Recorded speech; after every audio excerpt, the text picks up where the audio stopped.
Hello everyone, I'm Alvin from Moldex3D European support team. Welcome to today's session. Today we'll be talking about a new tool in Moldex3D 2020, the Create Surface Mesh tool in Studio.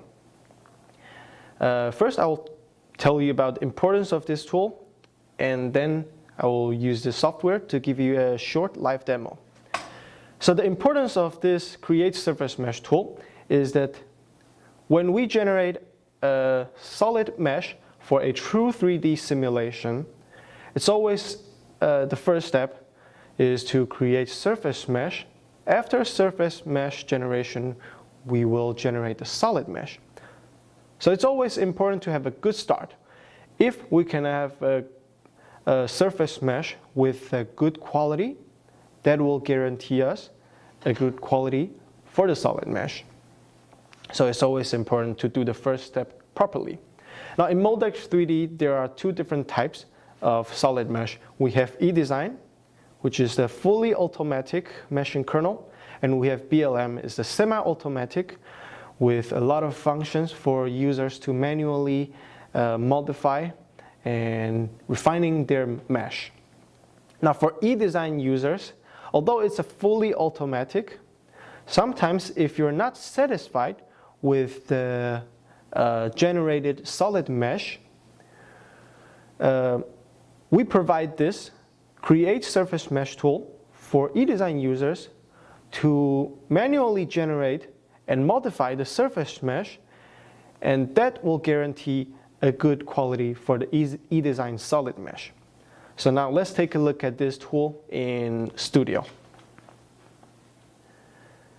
Now after we import the part, we can double click, give it an attribute as a part, and then we can move on to mesh generation. Normally for eDesign users, they simply click on the generate and let the meshing kernel take care of everything.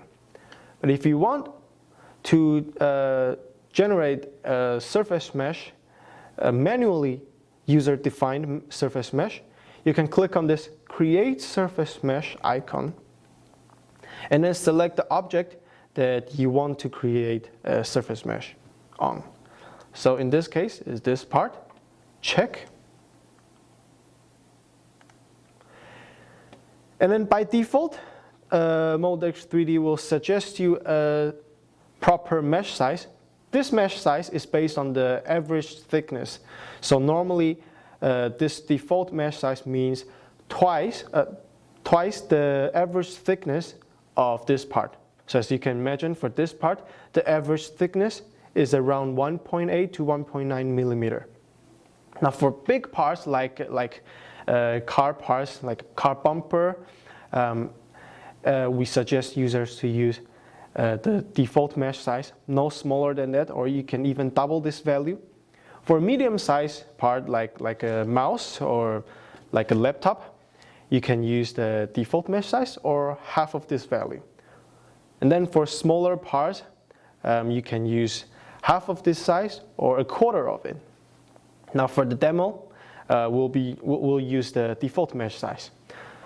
So after you decide the mesh size, click on the check, and the meshing kernel will generate a surface mesh for you.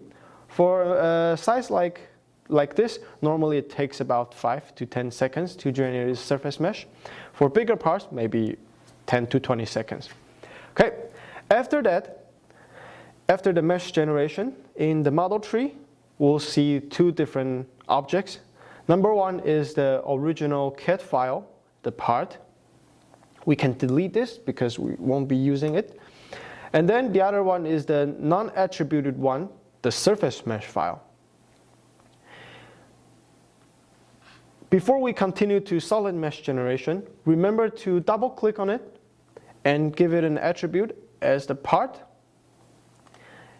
And then we can click on the generate and then continue the solid mesh generation.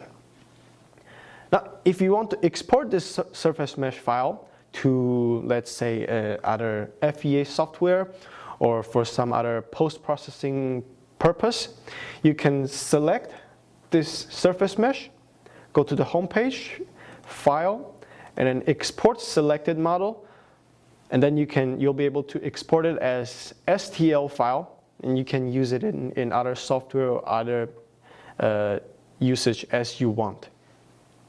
Okay, so this will be the introduction for our Create Surface Mesh tool. I hope you like this video. If you have any question, please leave your questions in the comment, or you can send an email to our email, support.eu@moldex3d.com. And if you like this video, you find it helpful, please remember to click subscribe. And thank you.